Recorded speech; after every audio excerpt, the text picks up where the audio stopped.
Gaano ka ka-open sa mga karanasan mong kahila-hilakbot? Noong sandali ba na naisasalaysay mo ang lahat ng may kaugnayan rito, nabilang mo kung ilan ang naniwala at ilan ang hindi? Sa episode na ito, pakinggan ang ilang ibinahaging istorya ng ating mga solid HTV Positive listeners na minabuting ilahad sa email na sindakstories2008@gmail.com ang kanilang matagal nang itinatagong kwento ng trauma at hilakbot na nang kanilang aminin sa akala nila'y makakaunawa ay tawa lang ang kanilang napala. Kaya yan ang dahilan kung bakit ayaw na muli nilang magkwento. Pinagkakamalan na silang wala sa katinuan at halos wala rin kasing naniniwala. Oras na naman na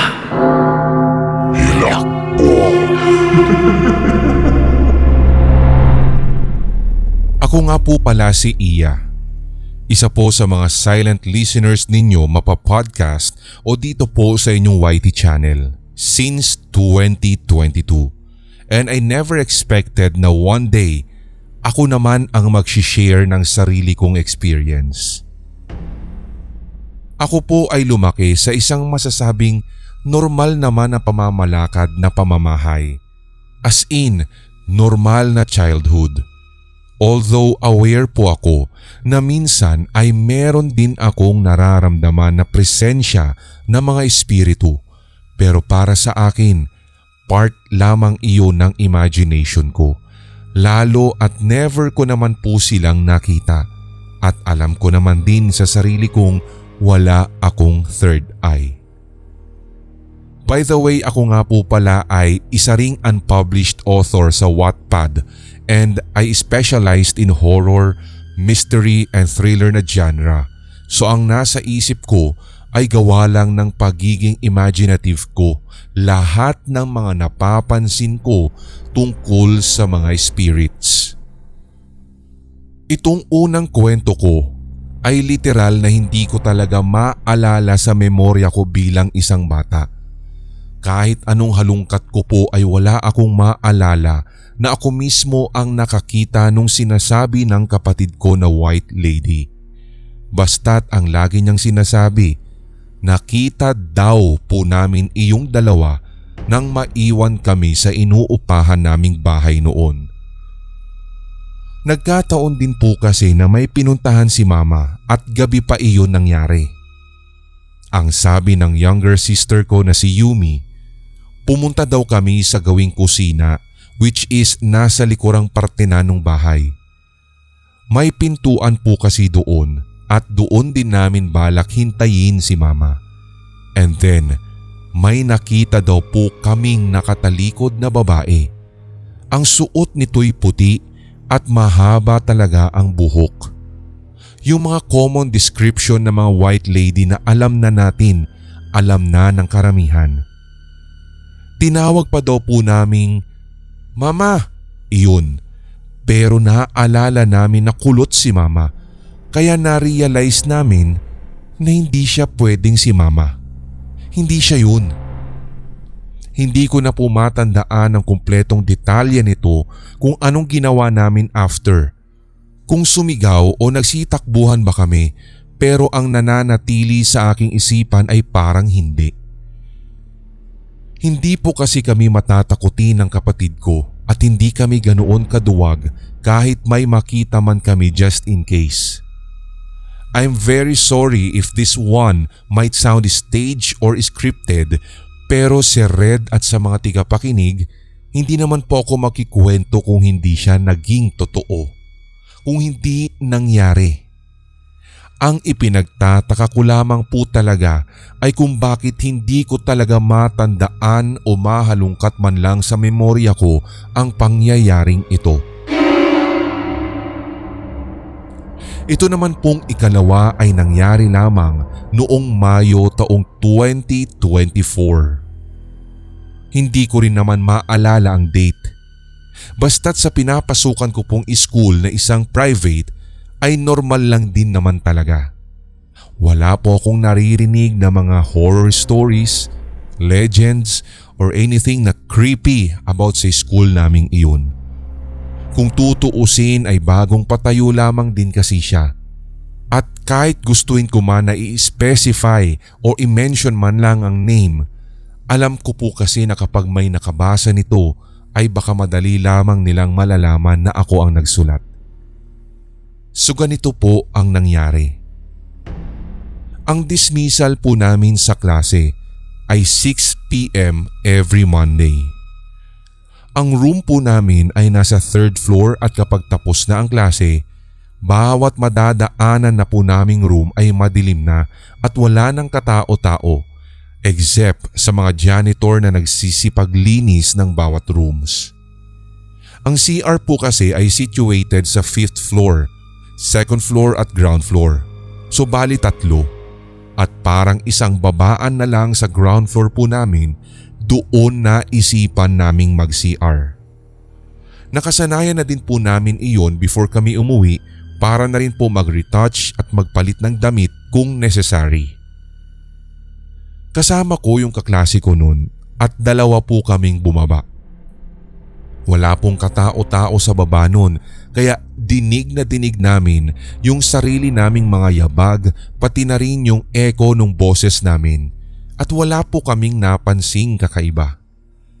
Since ihing-ihi na po ako noon, binilisan ko pong maglakad patungo sa pinto ng CR.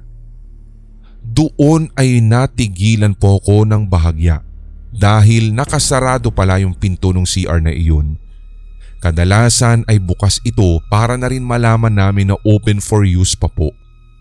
Kaya ko rin po nasabing open for use dahil kapag wala na po kasing gagamit ay lilinisan na rin ito ng mga janitor at ilalak para bukas na ulit pwedeng gamitin dahil malinis na.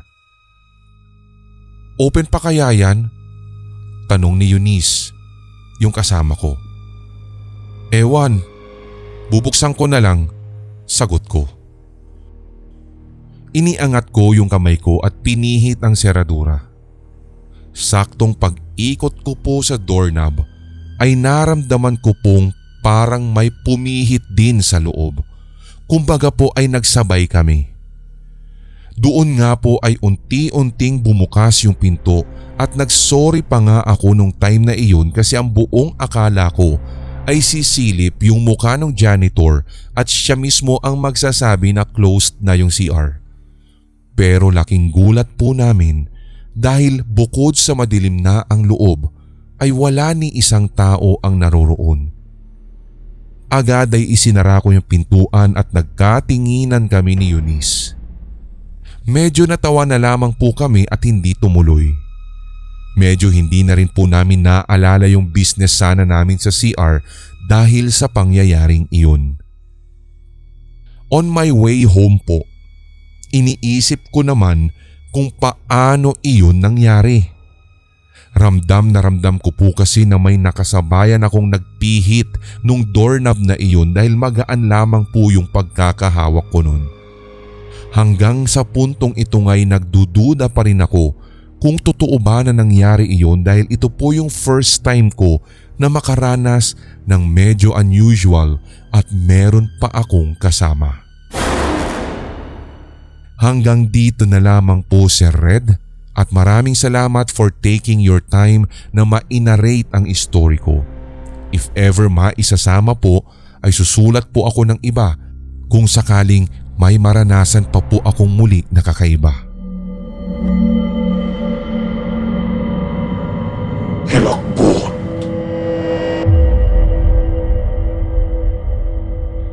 Isang mapagpalang araw sa inyo, Sir Red. Tawagin niyo na lamang po ako sa pangalang Bern.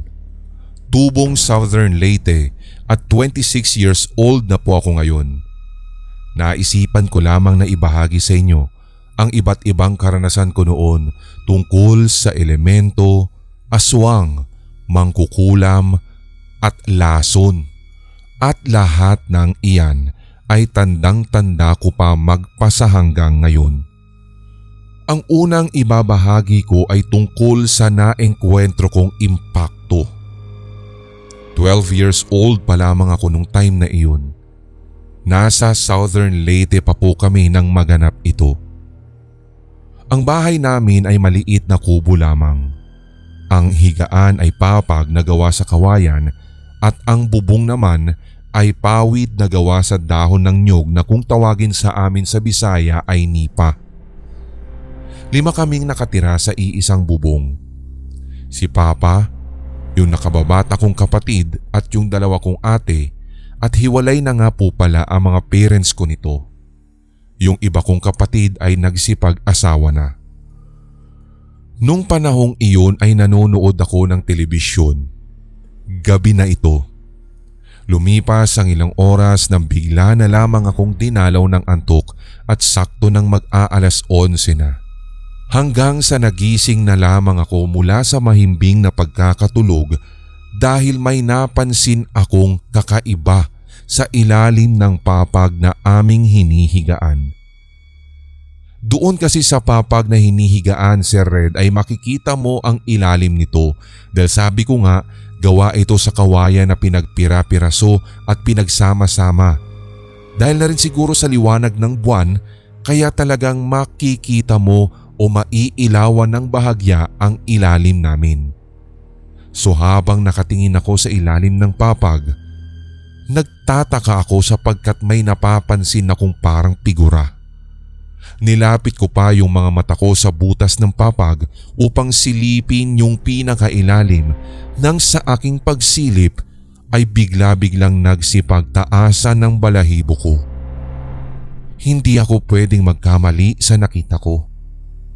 Isa siyang nilalang, para siyang itim na anino, pero ang kanyang mga mata ay nagliliwanag at ang ulo niya ay parang hugis ng bungo ng tao. Nakatitig siya sa akin at ang tagal-tagal. Hindi ako nakagalaw ng mga sandaling iyon at sa sobrang takot ay dali-dali akong nagtalukbong ng kumot. Imbes na iihi ay umurong na lamang talaga ang likidong ilalabas ko sana sa sobrang hilakbot. Wala namang masamang nangyari sa akin nung gabi. Pagsapit nga lang ng umaga, ikwinento ko kina Papa yung nakita ko kanina. Ang sabi na lamang nila sa akin, wag ko na lamang daw masyadong iisipin at baka namalikmata lang ako. Pero naruroon pa rin ang kuryosidad. Kaya ginawa ko ay dali-dali akong pumunta sa albularyo at sinabi ko sa kanya ang tungkol sa nakita ko. Ang albularyo na mismo ang sumuri sa akin at isang impakto nga daw ang nakita ko. Naliwanagan ako sa sinabi ng albularyo kaya nawala ang kuryosidad ko sa nilalang na iyon. Hanggang sa nasanay ako dahil Sir Red, mula sa unang beses na maengkwentro ko siya ay nasundan pa po iyon ng ilang beses. Hindi ko na po mabilang kung ilang beses na siyang nagpakita sa tanan ng buhay ko at malinaw pa rin sa akin ang itsura ng nilalang na iyon. Sa ngayon po'y nasa Bukidnon na ako pero hindi na rin ako ginagambala at mabuti na rin na hindi ako sinundan ng nilalang na iyon at sa kung ano ang nais niyang ipahiwatig sa akin ay ayaw ko namang alamin. Hilakbot.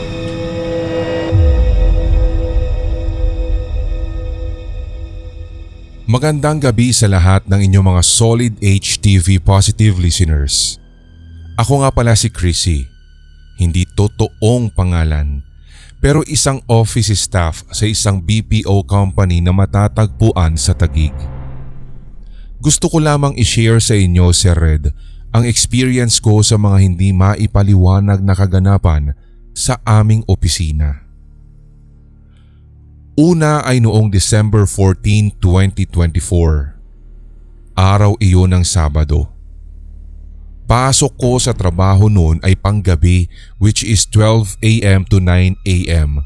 So technically, walang pasok ang mga kasamahan ko sa office dahil nagtatrabaho ako sa HR department.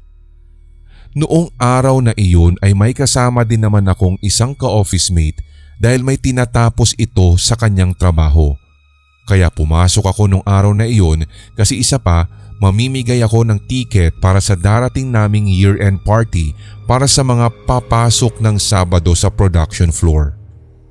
Ang party namin ay magaganap sa December 15 and every year may exchange gift kami ng mga ka-office mate ko, and since day off ng iba naming kasama, may chance akong ilagay sa table niya yung gift ko na nabunot ko. Ang department niya ay nasa talent acquisition at ako naman ay sa HR department. Magkahiwalay ang dalawang opisina na iyon. Sa labas, pagpunta ko sa kanilang opisina, nakita kong nakasara ang ilaw. Hindi rin nakalock yung pintuan nila kaya pumasok ako sa opisina nila. Pero nagulat talaga ako, Sir Red, nang may makita po akong tao sa bandang dulo ng opisina. Pero ang nakita ko lang ay yung ulo niya habang nakatingin sa monitor ng PC. Parang nanlabo nga din ang aking paningin dahil parang nag-blur talaga yung paligid. By the way, 3:00 na ito na madaling araw. So ang ginawa ko na lang ay deadma. Talagang pumasok pa ako ng husto at payuko kong inilagay yung gift sa nabunot kong office mate doon sa table niya. At bigla na akong tumakbo para hindi rin ako mapansin nung nakita kong tao na naroroon sa opisina at baka mamaya ay mabuking pa na ako ang nakabunot doon sa kaopisina kong pinagbigyan ng gift. Hanggang sa ito na, naglakad na ako sa admin. Sabi ko sa guard, may tao pala doon sa TA department at natawa pa ako. Sabi ng isang guard, "Ay sir, imposible naman yun. Wala pong tao doon kasi wala silang pasok today. Sabado ngayon tsaka linggo, di ba? Kaya technically wala po silang pasok."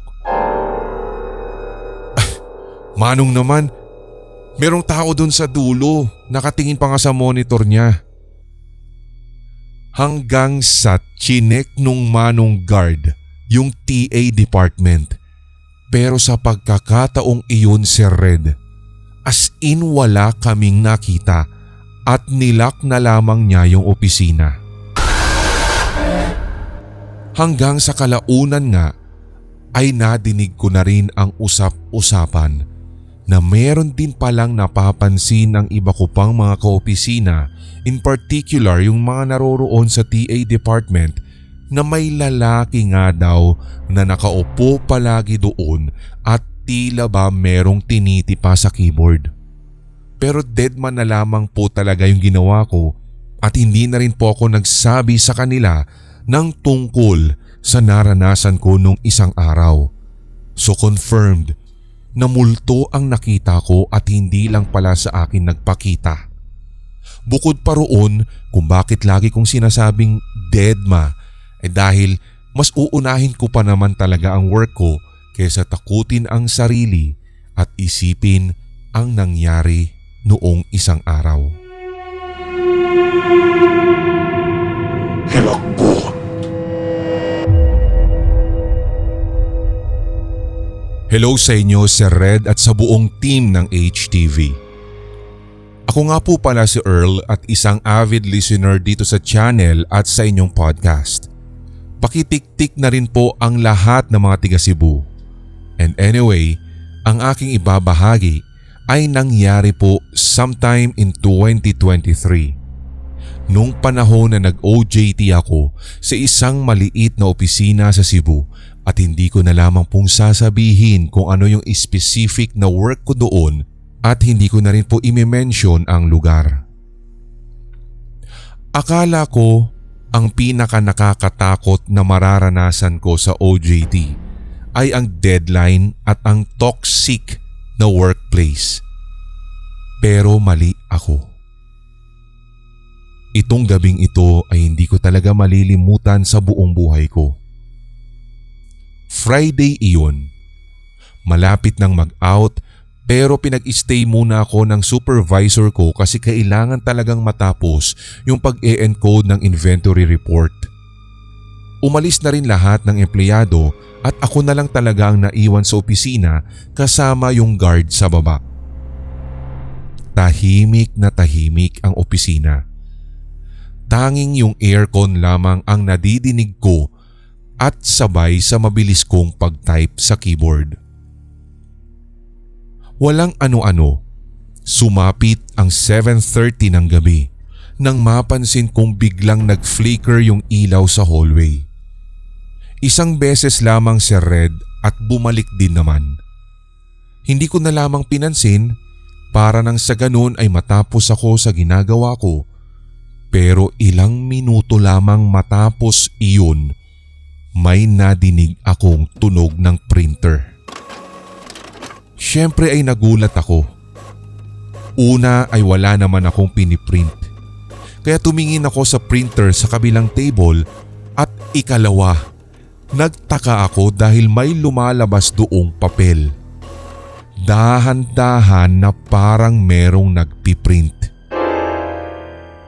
So lumapit ako at kinuha yung papel. Nakalagay, test print. Confused ako nun kasi hindi naman ako ang pumindot kaya napatingin ako sa paligid kasi baka may bumalik na ka-workmate ko. Pero wala pong tao. Wala ding bumalik.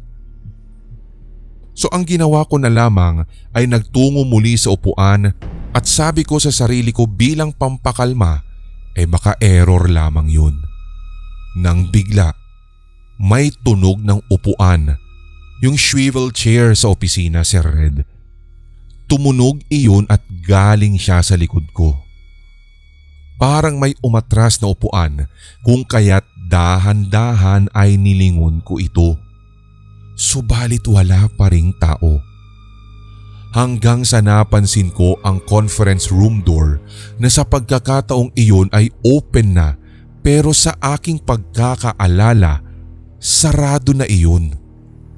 Kung kaya tumayo ako, tinitigan ko ang loob pero madilim. Sa ilang segundo pa lang ng pagkakatitig ko doon, meron na akong nakikitang silhouette. Para po siyang tao na nakatayo sa dulo. Akala ko ay multo agad, pero ang nakakatakot o yung mas nakakatakot sa part na ito, Sir Red, ay yung suot niya, yung same na OJT uniform ko. Nakatayo lamang siya doon at parang may inaabangan. Nakatayo lamang siya at hindi gumagalaw ni minsan. Hanggang sa biglang nagsalita. Mahina pero napakalinaw. Ba't ka naiwan? Hindi na ako nag-isip, Sir Red, matapos nun. Otomatiko ay tumakbo ako papalabas at iniwan ko talaga lahat pati yung bag ko. So pagdating ko sa guard ay hingal na hingal ako at sinabi kong, "Kuya, may tao pa sa taas." Napakunot noo siya at sabi, "Ha? Ikaw na lang naman yung naroroon kanina pa. Wala naman ang umakyat simula nung umuwi sila eh." Kinabukasan ay bumalik ako para kunin ang gamit ko. Ipinatawag pa nga ako ng supervisor ko sa kanyang opisina at tinanong niya ako kung bakit daw ako biglang umalis. Tapos sabi niya, "Alam mo ba, kaya bawal mag-isa dito paggabi? May dating intern dito na hindi na umuwi. Simula noon at kahit kailan, hindi na ako pumapayag na mag-overtime ng mag-isa." Hilakbot. Simula nang ma-discover ko po, Sir Red, ang inyong podcast hanggang dito sa channel, ay nagpasya talaga ako na sa inyo ko ibabahagi ang mga sumusunod na kwento. Ito po ay kinapapalooban ng hindi ko maipaliwanag na pagmumulto at nagpapakita kasi ito at nagpaparamdam sa akin noong bata pa ako. Actually, hindi lamang po ito ang mga karanasan ko sa kanya. Pero syempre, ito muna ang aking ibabahagi. Ang kwento, Sir Red, ay magsisimula noong kasama ko pa ang aking mga magulang sa aming probinsya. Matagal nang nangyari, dekada 80 pa, pero parang kahapon lang ang lahat at maliwanag pa sa aking memorya. Dati kasi ay nakatira kami sa isang tahimik na baryo at isang oras ang layo nito mula sa isang malaking lungsod. Kakaunti pa lamang din po ang mga pamilya na meron pong kuryente sa kanilang tahanan sa aming lugar at kami ay masasabi ko talaga na hindi pa ganoon kapalad na magpakabit ng kuryente. Bukod kasi sa maliit lamang ang aming bahay, salat din po kasi kami sa budget kung kaya't tuwing gabi lampara po ang gamit namin para magpaliwanag sa buong kabahayan. Isa sa mga naging kapitbahay namin noon ay ang tangi pong pamilya na may telebisyon sa aming lugar. So dahil doon, pinapayagan kami ng aming mga magulang na makinood kasama ang pamilyang iyon tuwing may magagandang palabas. Isang gabi, ako at ang aking tiyuhin ay nagtungo sa bahay ng aming kapitbahay sapagkat meron daw pong magandang pelikulang palabas. Tandang-tanda ko noon na ang bilog ng buwan, as in buo at napakaliwanag ng gabi, kaya't hindi na rin po namin kailangang magdala pa ng flashlight upang makita ang aming daraanan. And then fast forward. Pagkatapos ng pelikula, umuwi na kami ng aking tiyuhin. Pagkahiga ko sa kama, saka ko pinatay din yung ilawan namin. Pero yung sinag o yung liwanag ng buwan ay tuloy-tuloy na pumapasok sa aking bintana kaya naliliwanagan kahit papaano ang loob ng aking kwarto. Hanggang sa nang malapit na nga akong makatulog, napansin ko ang isang kakaibang itim na bagay sa tabi ng aking kama. Kung kaya't muli ay bumangon ako at inusisa ito't nilapitan. Hanggang sa napagtanto ko, ito pala ay isang maitim at mabalahibong kamay. Napansin ko pa talaga, Sir Red, ang mahahaba at pulang kuko nito na tila nagpapahinga yung kamay na iyon sa lugar ko. Natakot talaga ako pero sa parehong pagkakataon, mas nangibabaw sa akin ang pagiging mausisa. Oo, at pinigilan ko ang sarili ko talaga na silipin ang ilalim ng aking kama dahil baka mamaya'y makita ko ng kabuuan ng katawan nito. Bagay na ayaw ko rin naman talagang mangyari. Kaya't umalis na lang ako papalayo sa kama at nagtungo na lamang ako sa tabi ng aking mga magulang, tangan ang aking kumot. Nang magising ako kinabukasan, nawala na rin yung kamay na iyon, pero hindi ko po ito pinagsasasabi kahit na kanino. Ito namang pangalawang kwento ay nangyari ilang buwan matapos po ang naunang engkwentro ko. Isang gabi na walang buwan ay inutusan kasi ako ng aking ama na bumili ng sigarilyo mula sa katangi-tanging sari-sari store na ilang bahay lamang ang layo mula sa aming bahay. Madilim ang gabi pero dahil kabisado ko ang daan, hindi na rin ako nagdala ng flashlight. Nasa harapan pa rin ako ng aming bakuran nang mapatid ako o madapa sa isang malaking nakabukol na bato. Nakatayo na sana ako nung oras na iyon nang bigla-bigla sa harap ng aking muka ay nakita ko po talaga ng maliwanag ang usok na unti-unting humuhugis sa anyo ng isang aso. Hindi talaga ako makapaniwala. Right before my eyes talaga, Sir Red, dahil imposible ito. Alam ko rin na nag-iisa lamang ako sa lugar na iyon.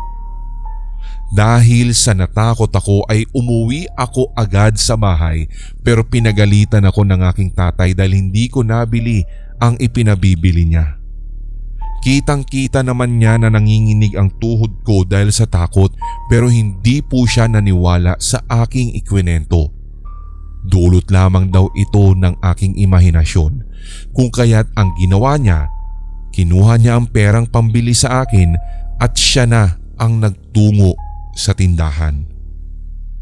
Nang umuwi siya, mas lalo akong pinagalitan dahil wala naman daw siyang nakita. Kaya ito rin, Sir Red, ang pinaka-reason kung bakit ayaw kong mag-share sa kanila ng mga nagpapakita o kaya'y nagpaparamdam sa akin na something weird at paranormal.